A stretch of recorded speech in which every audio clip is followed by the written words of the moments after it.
listen, he is thankful to the authorities for honoring him with such a great award as the Nobel Prize in Literature.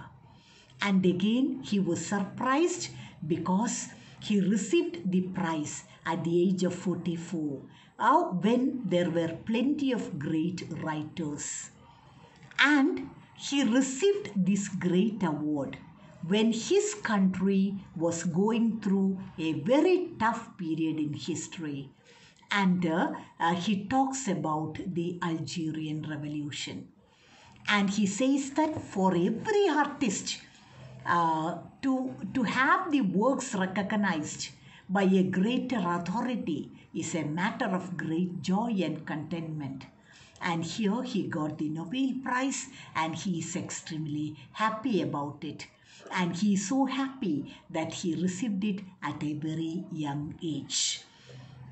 And then again, coming to the second paragraph, again he goes on. I felt that shock and inner turmoil, that is the state of disturbance. In order to regain peace, I had, in short, to come to terms with too generous fortune. And since I cannot live up to it by merely resting on my achievement, I have found nothing to support me but what has supported me through all my life, even in the most contrary circumstances, the idea that I have of my art and of the role of the writer. And so, after thanking the authorities, after expressing his great joy for receiving the Nobel Prize, he goes on explaining the role of the artist, the role of the writer. What should be the role of a writer?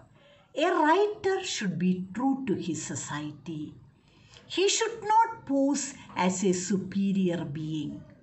He should consider him as one among his people. All are his comrades. That should be his feeling. And when the people are suffering, there is no meaning in presenting a glamorous world before the reader. A writer should be true to reality. And so with utter honesty, a writer should present the problems of the age before the reader.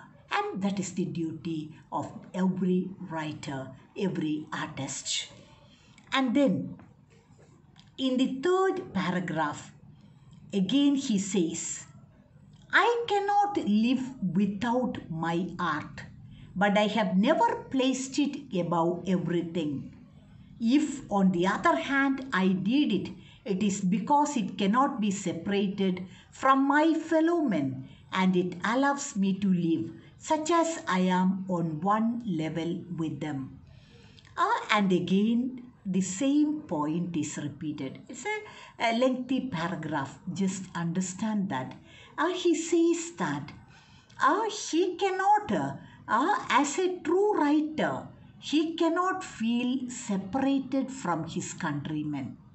Even for any gains, he cannot support anybody else. The rift developed between him and the Communist Party mainly because of his honesty. Because for Camus, his people, his fellow men are all the more important. And when the Communist Party inflicted pain, suffering and oppression on the people, he was bold to protest. As a result, he was kicked out of the party, but he was least worried about it. And so here again he says that he is sure that he is living in a world without any hope. He is living with a set of people who are suffering not because of any fault of theirs. They are suffering because of the war, because they are living in the post-war world. Disillusionment of the post-war world is revealed in his writings. His existential philosophy is revealed.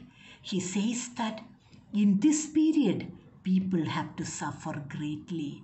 There is no way out. There is nobody to help them. They have to accept it. It is a hopeless period. Nothing is possible. They have to live because they are born in such a period. They are forced to live, continue living. And he can understand the problems of his fellow countrymen. For him, their problems, their pains, their sufferings are all the more important. He talked for them. He was a spokesman of truth and liberty. And then coming to the next paragraph, again he says, by the same token, the writer's role is not free from difficult duties. But by definition, he cannot put himself today in the service of those who make history. He is at the service of those who suffer it. He knows that the problem is with the age. And the total absence of hope in the post-war world is the real issue. And here in this paragraph, he says that a writer, a sincere writer, cannot take sides with the authorities.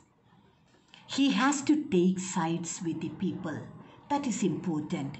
That is why he says that he cannot put himself in the service of those who make history, but he is at the service of those who suffer it. And so, he cannot stand with the authorities. He has to stand along with the people. And so, he should talk for the people who cannot express their sorrows, their agonies. He should be their spokesman. And then he won't be getting a chance to support the authorities, but he has to stand with his people. And then in the next paragraph also he continues with the same idea that service of truth and service of liberty, that constitute the greatness of his craft. See, truth and liberty are the ideals that a writer should be craving for. A writer should try to uphold. And then again he goes on talking about the Spanish War and the Spanish Civil War, the Second World War. See, in the Spanish Civil War, actually again the Spanish Civil War, you have the reference of the Spanish Civil War in your glossary. Actually, it is a military revolt against the Republican government of Spain. And so, what is the Spanish Civil War?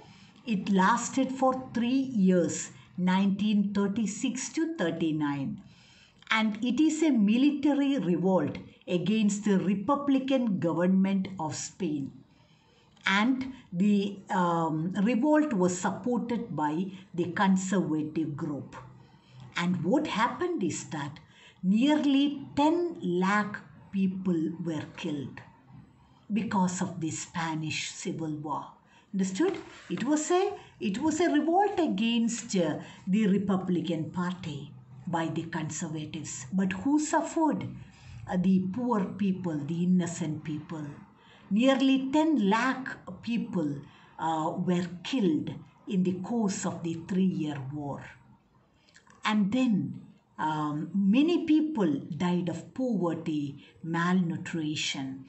And so, see, in this paragraph, he talks about the Spanish Civil War, the Second World War. And then he talks about the world of the concentration camps where people were tortured. He says that when people suffer like this, how can a writer keep himself away from their sorrows? He should talk for them. He should give them confidence. He should make them live in the hopeless condition in which they are destined to live. And so, in this paragraph, Camus talks about the great wars like the Spanish Civil War, the Second World War. He also talks about the concentration camp, how people suffered, how many were killed in the concentration camps, the Nazis, how they tried to wipe out the people, the ethnic minorities from the country. And so you are getting a picture of the suffering people, people who are struggling for life. People who are struggling even for the basic requirements of life. And Camus says that how can a writer escape from these realities? How can he write about anything glamorous? How can he write about something that is not related to these essential issues? And so he talks about the frustration of the people, the existential anguish of the people, about the condition of man in this universe, how absurd man is in the post-war world. These points are discussed. And again, in the next paragraph, again, you have to go through each and every line.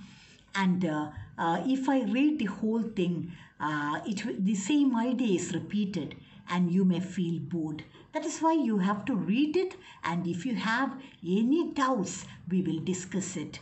And if possible, in the Google Meet classroom, where we can have the interaction. And so here again, he talks about the people who suffer greatly, the need of having a new world. See, you cannot change the world. The world is hopeless. There is no essence in life, but he should teach people how to accept it as it is.